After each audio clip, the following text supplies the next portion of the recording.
calls you received. Bombers, this is Mr. Allen here with your update for May 11th through the 15th. As many of you know from phone calls you received last night, the district is now taking attendance for students' participation in their classes. OSPI is requiring that all districts take attendance and collect data on the students on who is participating and who is not participating. Teachers at Richland High are being asked to mark students NP or not participating for 3 reasons. Reason number 1, you can be marked not participating for not turning in any of your work from the week before or any weeks prior. The second way a student can be marked NP is by not communicating with their teachers. Communication can come in the form of a Zoom meeting, an email, a Canvas message, or any other way that you can get in contact with your teacher. And finally, the third reason that you can be marked NP is that you are not logging on to Canvas. Although viewing Canvas and interacting with Canvas can be 2 different concepts in 2 different teachers' classrooms, there can be some discretion to the teachers on what is adequate for participation. When you are marked NP, it just means that you are not participating inside your classes. This can lead to an incomplete for the course. However, for your grade as a class in the work that you do, NP cannot affect your grade. I repeat, if you get NP for too long, you can get an incomplete for the course. However, the work that you do, it cannot affect your grade. Work that you do inside your class, the NP cannot affect those grades. That leads me to the next subject, and that's grades. There's a lot of questions going around about what is going on with grades. When we left school on March 17th, you had a grade inside every single one of your classes. This is your baseline grade.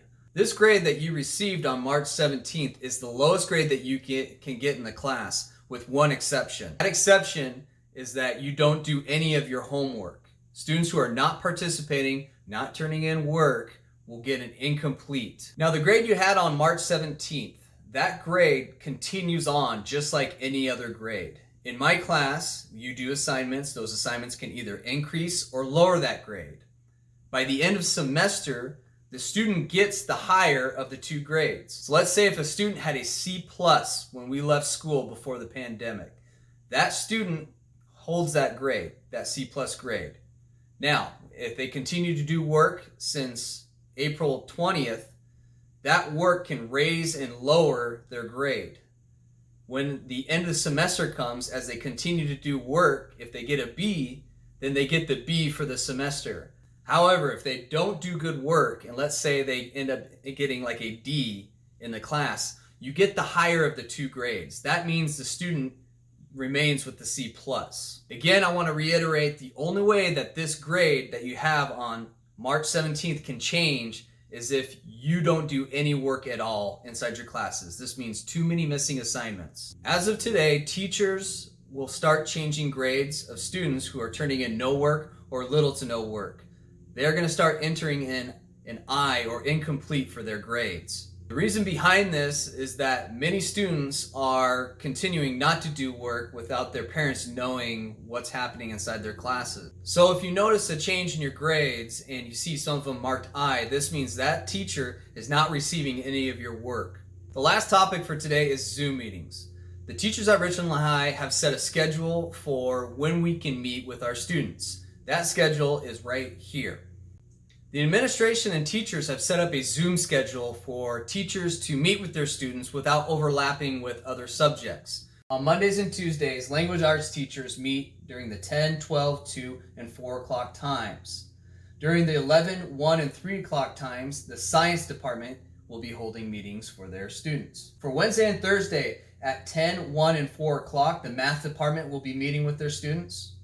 On Wednesday at 11 and 2 o'clock and Thursday at 12 and 3 o'clock, the world language teachers will be meeting with their students.